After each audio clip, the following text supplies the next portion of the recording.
Selanjutnya, pemirsa, Wakil Ketua Muhammadiyah COVID-19 Command Center Pimpinan Pusat Muhammadiyah Corona Rintawan mengingatkan masyarakat untuk mematuhi protokol kesehatan saat melakukan perjalanan mudik ke kampung halaman. Corona Rintawan mengatakan kesadaran dan perilaku masyarakat menjadi kunci penanganan COVID-19 agar tidak mengalami kenaikan kasus pasca Lebaran. Dalam keterangan secara virtual, Dr. Muhammadiyah sekaligus Wakil Ketua Muhammadiyah COVID-19 Command Center Pimpinan Pusat Muhammadiyah Corona Rintawan terus mengingatkan masyarakat untuk mematuhi protokol kesehatan. Corona Rintawan mengatakan meski pandemi di Indonesia mengalami penurunan tren kasus COVID-19, kesadaran dan perilaku masyarakat meski menjadi perhatian saat hendak melakukan silaturahmi dengan anggota keluarga di kampung halaman. Pasalnya menurut Corona Indonesia belum keluar 100% dari pandemi COVID-19. Corona Rintawan berharap kesadaran masyarakat akan pentingnya memakai masker dikarenakan pandemi COVID-19 belum dinyatakan hilang. Mendekati Lebaran dan pasca Lebaran, Corona Rintawan mengingatkan masyarakat perlu memperhatikan mobilitas jika tidak mau kasus COVID-19 mengalami kenaikan kembali. Cakupan kelompok yang rentan ini kan memang masih rendah ya, gitu. Jadi kita bicara kondisi yang kondusif ini sebetulnya relatif, gitu, karena memang karena cakupan yang kelompok rentan ini yang juga masih rendah, gitu, dan mereka nantinya pada saat jika terinfeksi oleh penyakit ini yang paling berat yang terkena dampaknya, gitu. Nah ini kalau mudik ini kan masalahnya juga nggak bisa dikontrol ya, gitu, susah ya, gitu. Nah makanya kita menghimbau, gitu, kemarin kan menghimbau bahwa memang dalam kondisi yang mudik yang sangat masif ya, kita tahu ya nggak usah diperlonggar lah. Tahun lalu juga diperketat masih aja ya masif, gitu, sehingga munculnya kasus Delta. Tahun 2020 juga pada saat pesawat di stop kan operasionalnya waktu itu, ya tetap aja juga lolos sampai ada yang naik truk terus jadi ini sebetulnya masalah kesadaran ya dan perilaku seperti itu, dan harusnya memang kita menyadari bahwa pada saat kita mudik itu bukan hanya masalah kita ingin bertemu ya dengan saudara atau keluarga, gitu, tapi kita harus mengingat mungkin ada keluarga yang masih beresiko, gitu, jika terkena infeksi, gitu.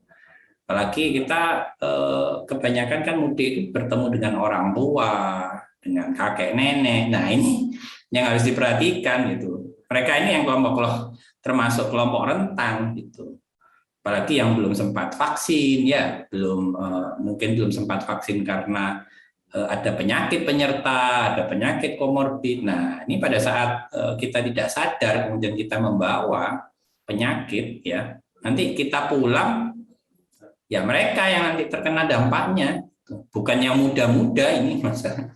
Nah ini masalahnya itu mungkin yang harus disadari. Jadi kalaupun nanti harapan kita semua sih tidak ada kenaikan kasus ya, tapi berdasarkan data dari 2 tahun terakhir itu memang menunjukkan pada saat mobilitas tinggi maka kasus itu juga akan naik. Gitu.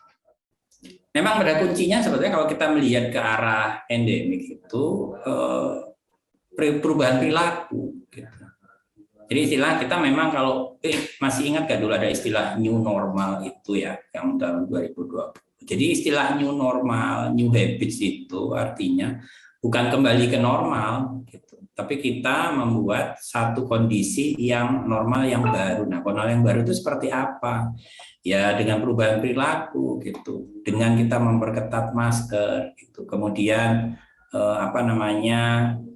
kita memperhatikan kegiatan kita apakah ventilasinya itu bagus atau tidak, gitu. Nah kondisi-kondisi atau kesadaran perubahan perilaku itu yang menjadi kata kunci kita bisa menghadapi endemik ini atau mungkin pandemik ya yang seperti itu. Jadi kata kuncinya sebenarnya perubahan perilaku. Kalau kebijakan ini saya kira kebijakan pemerintah kan juga kemarin sudah pada saat mau mudik ya harus booster. Itu kan sebetulnya usaha-usaha ya untuk peringan. Walaupun kita tahu misalnya booster itu kan efeknya juga tidak langsung pada saat hari ini di booster terus besoknya sudah langsung imunnya meningkat atau antibodi, kan nggak bisa. Padahal mudik juga paling lama berapa sih? Seminggu ya. Gitu. Jadi pada saat sudah selesai mudik, sudah istilahnya mungkin ya membawa penyakit gitu, pulang baru antibodinya meningkatnya seperti itu. Jadi sebetulnya ini yang perlu disadari oleh masyarakat, bahwa intinya sebenarnya kalau memang tidak ada hal yang urgensi itu harus diminimal mungkin. Kalaupun datang, jadi tips dan triknya ya, misalnya bagaimana sih kita bisa meminimalkan gitu ya, kita membawa penyakit gitu. Misalnya menghindari memang kerumunan gitu.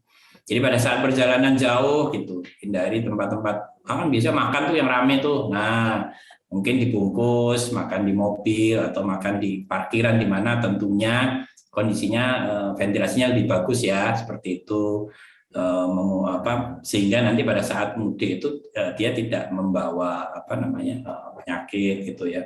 Nanti pada saat bertemu dengan keluarga ya, kalau memang ada yang resiko tinggi ya memang pakai masker gitu.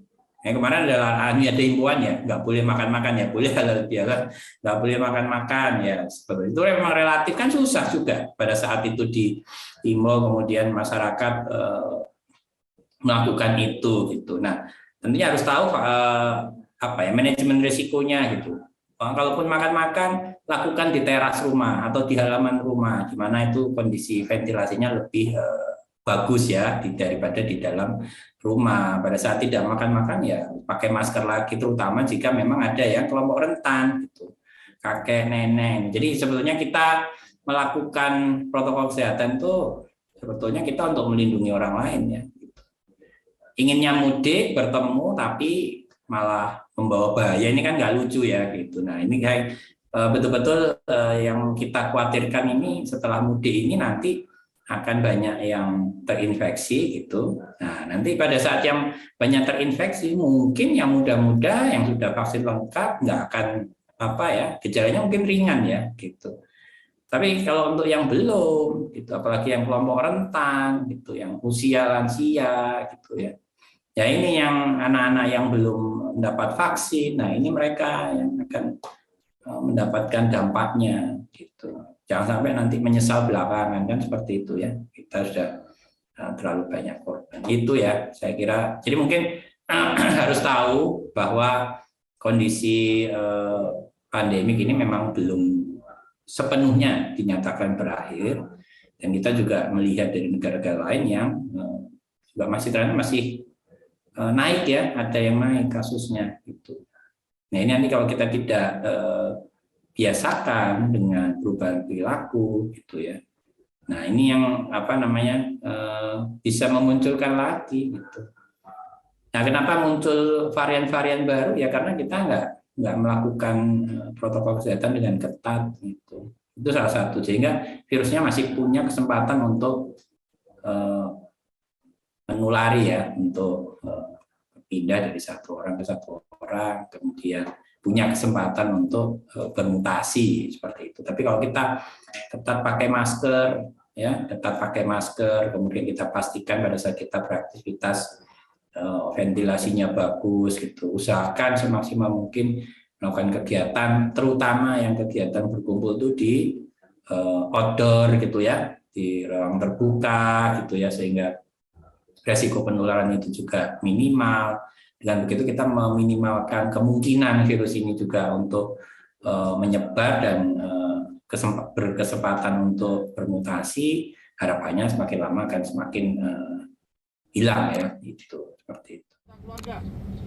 Kohar Ariski memberitakan dari Jakarta.